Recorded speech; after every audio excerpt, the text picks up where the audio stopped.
Wow, the new setup looks great. It really does. Thanks for doing all that work, Chipper. Oh yeah, sure. I did that. Hey there, toy fans. Welcome back to Talk Action Figures. I'm Josh. And I'm Chipper. And I'm Barry. Who the is Barry? I wanna know what you've been hunting, what's your holy grail. I wanna know about the cool thing you got in the mail. I wanna see your whole collection or your latest haul. And I want a spot where we can talk about it all. I wanna talk action figures, why you collect action figures like you'd expect. Guess it figures, the show is called Talk Action Figures. I asked you to make the set look better because our guest today has an amazing toy room. I didn't ask you to create a new bot just to do your work for you. Well, gee, I don't mind. Not now, Barry. You betcha. You told me to get the job done. It's done, right? I just told you to move some cabinets and set up a few lights. How was it easier to create sentient life? This seems like a fun group. Not now, Barry. Okay, you betcha. I'm sorry, Barry. Could you just give Chipper and I a second to talk about... not you? Oh, sure. I've got lots of work to do anyway. Beep, boop, beep. Did he just say beep, boop, beep? Don't make fun of his accent. Where did he go? Is he underneath the desk? He went to do work. Stop micromanaging. Hey Josh, Jeez. hey Chipper. Oh, shoot, the guest is here. We'll talk about this later. Phew, good timing. Hi, Paul. Why don't you introduce yourself and tell us what you collect? Hi, I'm Paul. I'm UK Pop Collector. Welcome to my collection.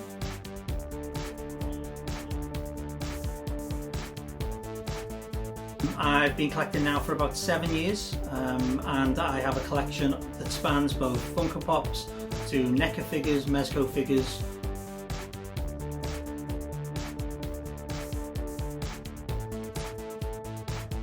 all the way through to 1/6 scale figures, Hot Toys specifically.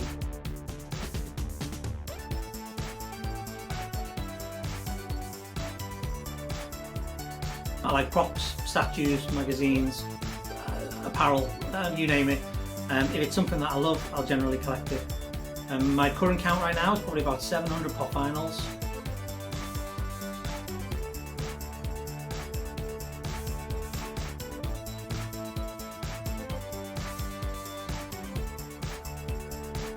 Around about 100 Neca figures.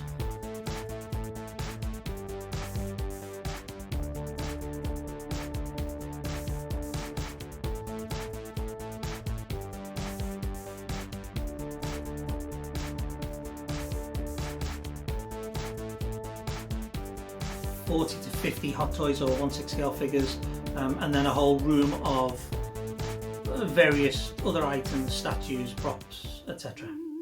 Wow, Paul, your collection is fantastic. Look at all his Batman pops. I love Batman. This city needs me.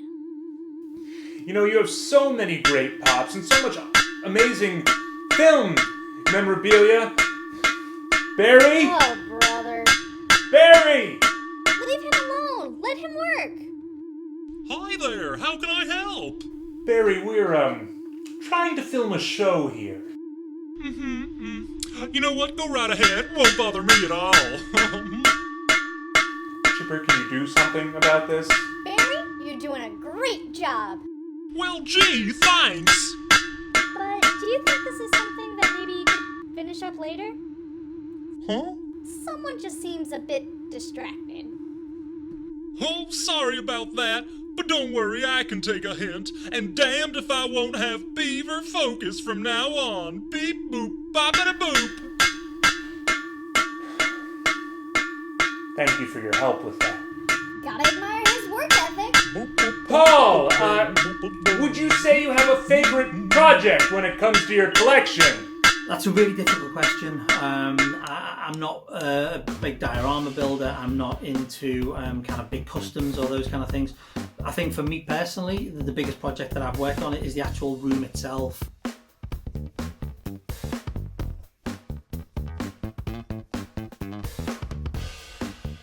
It's taken me a while to put together. I try to theme things as well as I can. So I've got specific areas for Marvel, specific areas for DC.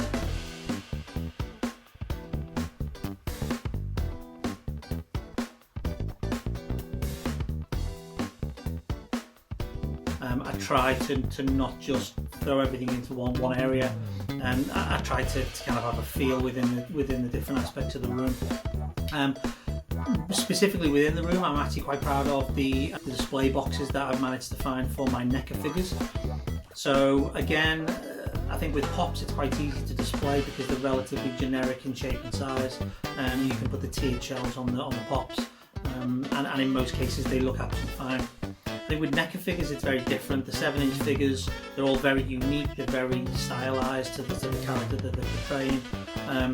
And so as a result, it's not as easy to just stand them next to each other without them looking, in my personal opinion, just a little bit off. So what I've managed to do is I managed to find a product in IKEA called, I think it was a Bjornar. It's just a 10-inch acrylic box that mounts to the wall with a slide-off front. And I've mounted 10 of those to my wall. And the amount of feedback that I get from that through my social media, I kind of class it as my little wall of horror. I put in there my most iconic figures: Freddy, Jason, Michael Myers, etc. So all the classic horror figures from my youth are all in those display cases, and that's what I tend to get a lot of feedback from. So that's something I'm particularly proud of. Your displays look phenomenal, and that is definitely something to be proud of. It sure is. It's what inspired us to spruce up our set. Happy to help! Whew, you scared me. I forgot you were there. It's 'cause he's so quiet. That's definitely not why. Hey, thanks again for having me on the show.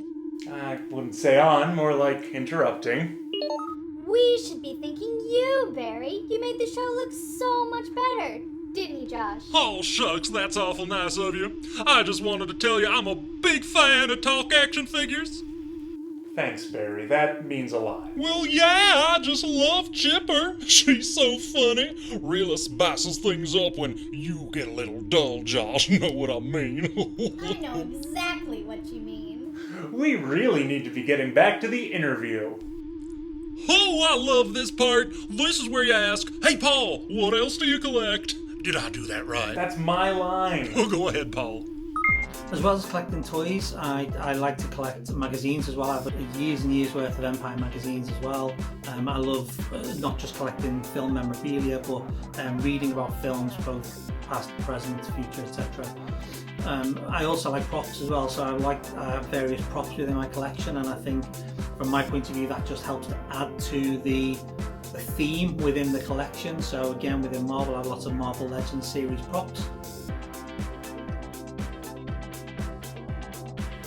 I would like to have more within the DC, so again I'm looking for various products as I kind of carry on with my collecting.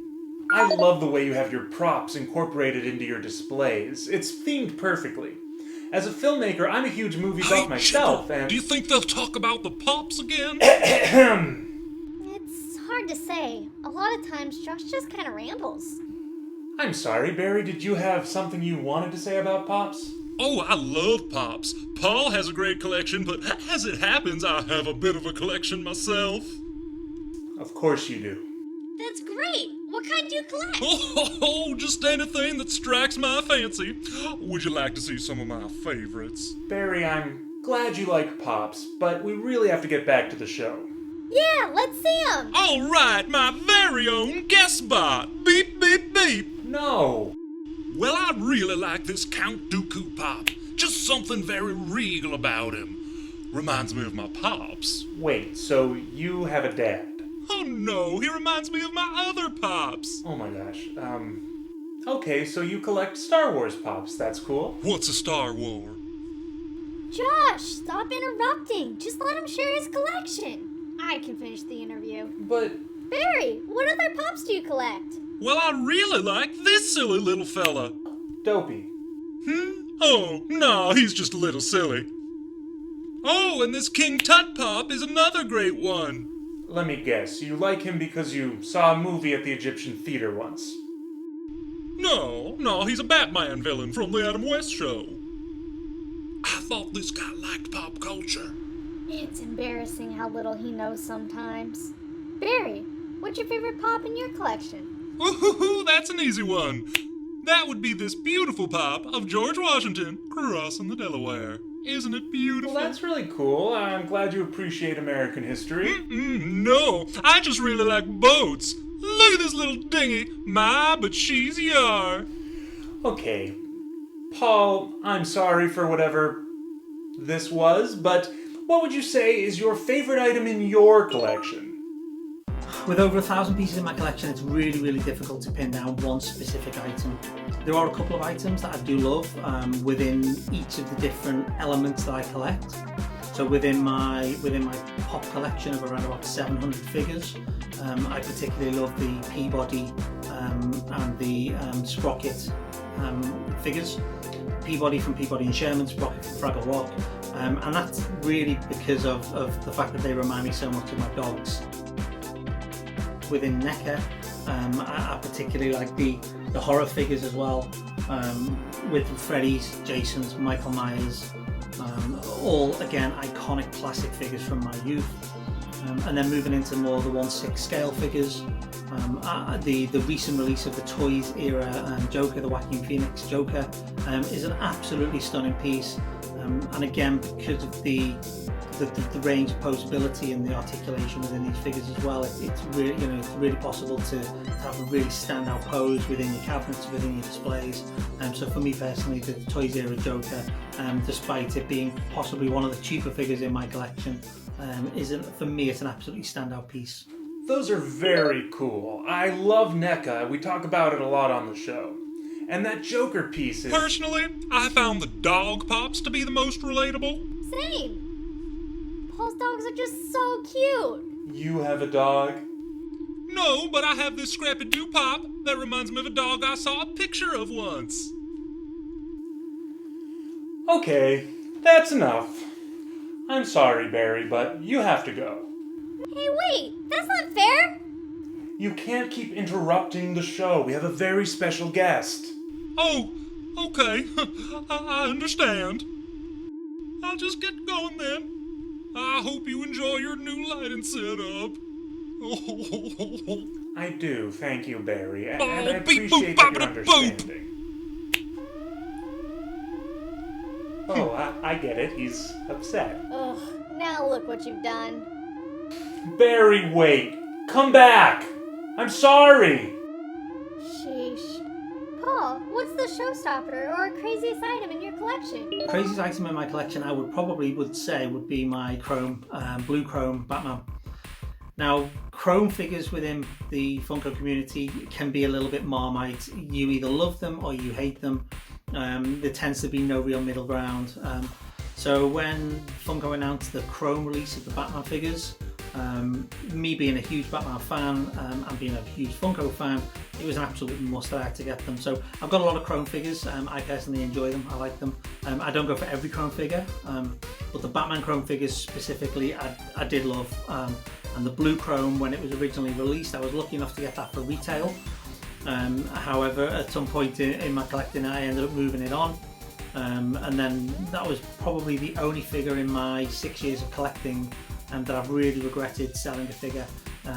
So as a result, I needed to buy him back. I've recently bought him back, and hopefully you'll agree, he's an absolutely stunning piece. That is a beautiful pop. Thank you so much for sharing it with us, Paul. And Barry, thank you for fixing the lights. You and betcha. for putting them up in the first place. Thank you for apologizing. It takes a big man to admit when he is completely in the wrong. Well, I didn't say that. But it was implied. No, Moving on. Barry, do you want to ask the next question? Woohoo! Whoa, whoa, whoa. What are you doing? There's only room for one co-host around here. I'm extending an olive branch. Actually, I do have a question. Paul, I was thinking about taking a trip to the UK next year. Could I stay at your place? I don't take up much room. No, Barry, that's inappropriate. Just ask him if he has a Holy Grail. No, that's not his job. Paul, do you have a Holy Grail? Ha, see? I'm the co-host. I think I'm quite a fortunate collector in that I have been able to collect the pieces that I've wanted to collect. Don't get me wrong, there are pieces that I would like, but I have to be realistic about there are some absolutely stunning 1/3 scale statues, 1:1 scale statues, etc. And they're absolutely stunning. But again, for the room and the space that I have to be realistic about where I would actually display some of these pieces. So in terms of achievable targets of things that I would like that I don't have right now, there's probably only really one, maybe two right now. And when I say Holy Grail, they're not necessarily because it's of a stupid price, just because some of these items don't necessarily come up on the market as often. So I think that the key one for me right now would probably be the ECCC green chrome Batman. So again, it's another chrome figure. It's another Batman. It will actually complete my Batman set for now. It's just sometimes a little bit tricky to track down. Certainly with me being in the UK, you don't tend to get a lot of them coming up in the UK. They tend to be overseas, and as a result, shipping, customs, VAT, etc., can really bump the price up on that. So it's probably more about just seizing the opportunity when the right deal comes up at the right time. That's an excellent choice, and I know how collectible those Emerald City exclusives are. There was a metallic Indiana Jones pop from this year's convention that I wanted. Josh, I think he was talking about Batman. I know, Barry, but we're also talking about ECCC exclusives. I have a Batman pop. I could go get it if you like. Yeah, that's a great idea, Barry. We'd love to see it. Chipper, why are you encouraging him? What was that noise? I locked the hatch. We won't be bothered by him anytime soon. There's a hatch down there? Wait, I thought you liked Barry. I created Barry. That doesn't mean I like him. Yeah, I know the feeling. Hey! I'm just kidding, but it sounds to me like you're just jealous about all the attention Barry's getting. I'm the co-host! Okay, co-host. Well, you can ask the next question if you like. Just stick to the script. You got it, just like old times. Paul, what got you into collecting in the first place? So my first figure was actually a Rick Grimes Funko Pop. So being a huge Walking Dead fan, I got this figure from my brother as a Christmas present many years ago, maybe 7 years ago. And he sat happily on my study desk for 6-7 months before my wife got me an Iron Man pop. At that point I had 2 figures in my collection, and the fire was lit. I did a little bit of research on Funkos, didn't really know much about them. Looked at the lines that were available, and being a huge movie and TV film fan, etc., seeing that these little plastic figures that were relatively cheap in cost had figures from Pulp Fiction to comedy shows that I enjoyed, to Marvel, to DC, etc. It was just a massive pull for me, so I started making a wish list. I started buying, and I think as a lot of Funko collectors do, I went off really quickly, really fast, tried to buy as many items as I could, as quick as I could, and then obviously I think that the not the burnout, but the kind of the wear gradually kind of steeps in there, and you slow down a little bit and you focus a little bit more of your efforts on what you do want to collect, rather than maybe just collecting what the buzz things are, or just trying to grab as much as you can as quick as you can. Yeah, I think that's pretty common when you have collecting in your personality. There's no stopping once you open the floodgates. Once you pop, the fun don't stop. Nice. Thanks. Thanks so much for being our guest, Paul. It was great talking with you. You have such an impressive collection, and it's so beautifully displayed that it really inspired a much-needed redesign around here. It sure did. I was already a huge Batman fan, and now I'm a UK pop collector fan too. Thanks Josh, thanks Chipper, thanks for letting me appear on the show, guys. This is me signing off, and just saying thank you very much for watching. If you want to check out my social media, I am UK Pop Collector, predominantly on Instagram, but I do also have a presence on Twitter and Facebook as well. We follow him, and you should too. It's a great account. And I suppose my final message to everyone is just to collect what you love. Don't get sucked in by the buzz and the hype. Just collect what you love. If you look at something and you think, I've got to have that, then make a plan and make it happen. There's too many people right now, I can see in the groups, who they go off far too fast, they buy far too much, and then they instantly regret it, because with Funko specifically, Funko pumping out so much volume of product that it would be impossible for everyone to keep up. So don't get sucked in by all that. Just look at what you like, work out what you like, make a plan for your collection, visualize what you want it to look like, and then just work towards that plan. Make contacts within the community. Facebook groups are great, the other social media platforms, but make those contacts, make your relationships with people, and enjoy collecting. The whole point of having a collection and being a collector is to enjoy it. If you don't enjoy it, then you need to look at why, and there may be reasons of how you're collecting or what you're collecting. But from my point of view, I love collecting. It's part of who I am, it's part of my personality. So yeah, enjoy what you do, enjoy collecting. Thank you very much for watching. That's very well said, Paul, and it's great advice. Weird. I guess Barry had the right idea all along. Yeah, I guess he did. Should we open the hatch and let him out?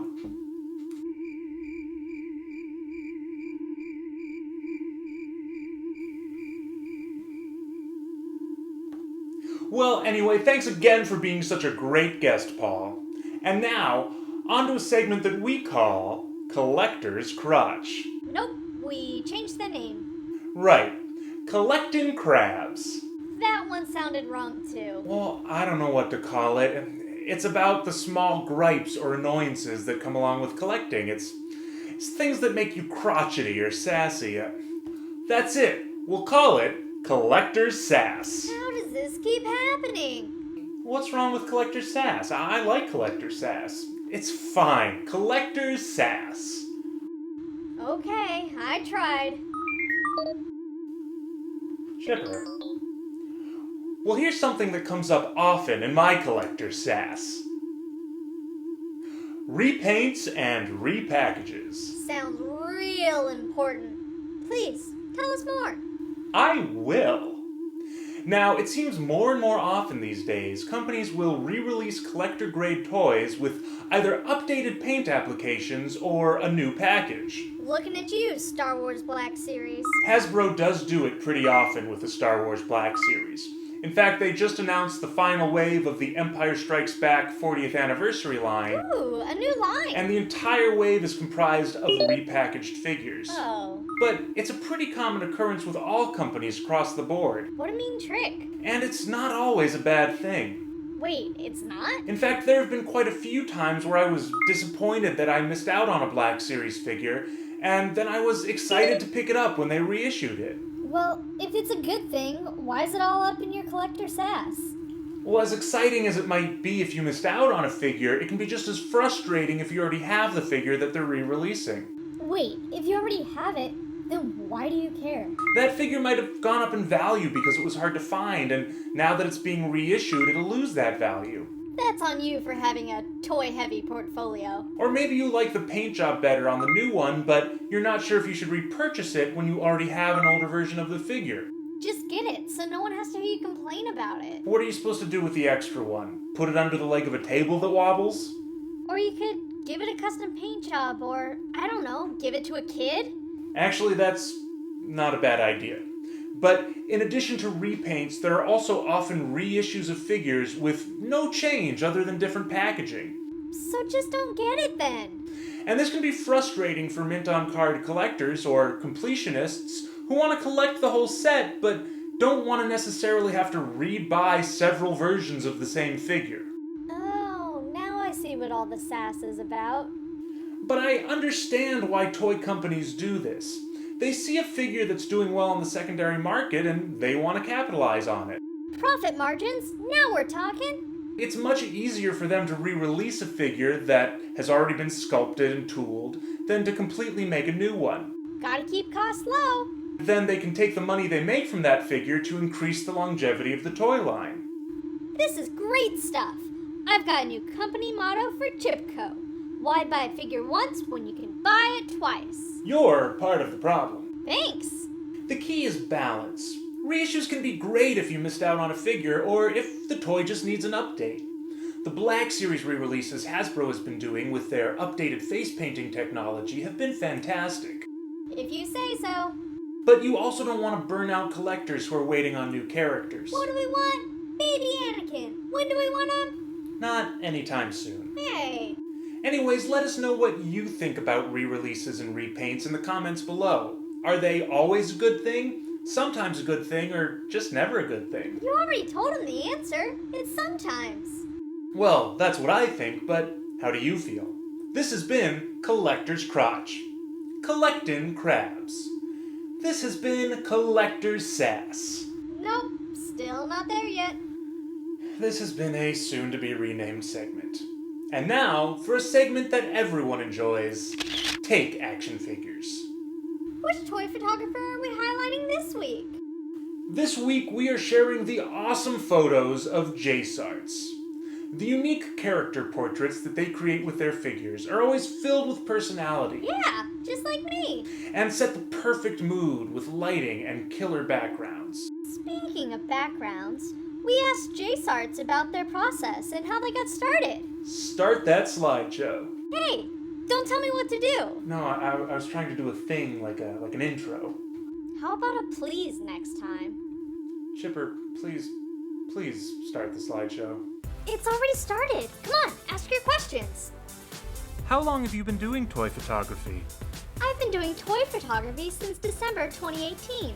However, as I do portrait photography, I unwittingly have been doing it for over 10 years, as I practiced lighting on figures to get the effects I required, as it was easy to do at any time and on a small scale. What got you into toy photography, and what do you like about it? It was only when I saw images on Instagram that I realized there were great artists concentrating on this style of photography, so I thought I'd join them. There's no limit to what one can create with this type of photography, which brings out the creativity. What is your favorite toy pic that you've taken?